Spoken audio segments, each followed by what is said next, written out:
Juncker, le président de la Commission européenne, lequel a à sa gauche David Cameron. Vous voyez, c'est vraiment l'union sacrée, parce que les deux hommes que vous voyez à gauche, Jean-Claude Juncker et David Cameron, avaient une virulente controverse ces dernières semaines sur la libre circulation, notamment en Europe.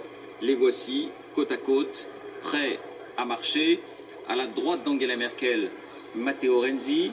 Donald Tusk, le président du Conseil européen, entre les deux.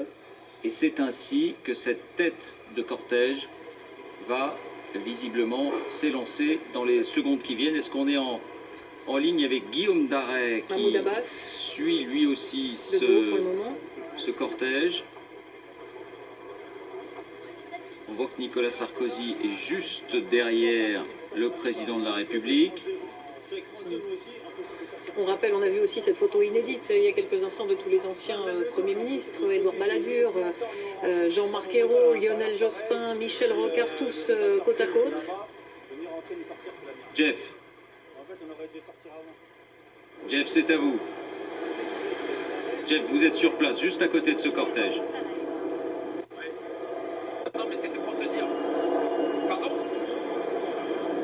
Jeff, c'est à vous.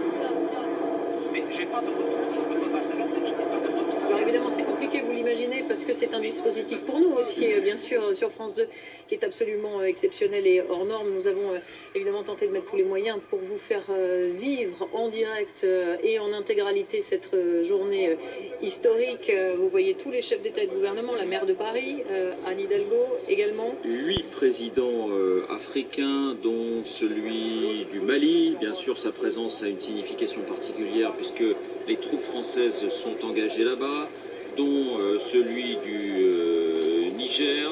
Omar Bongo du Gabon est également présent.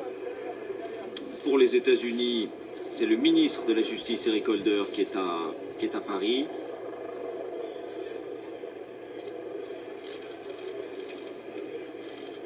Les dirigeants du monde entier en grande discussion. Jeff, dès que la liaison est établie, bien entendu, la parole est à vous, puisque vous êtes juste à côté de ce cortège. Cette image, Nathalie Saint-Cric, pourquoi sont-ce les partis politiques qui ont organisé cette manifestation, alors que ce n'est pas une manifestation politique, justement? Disons qu'il y a une certaine forme de maladresse dès le début, puisque c'est le Parti socialiste et un certain nombre de partis de gauche qui ont lancé le mouvement, au risque d'ailleurs de faire fuir pas mal de gens et de créer une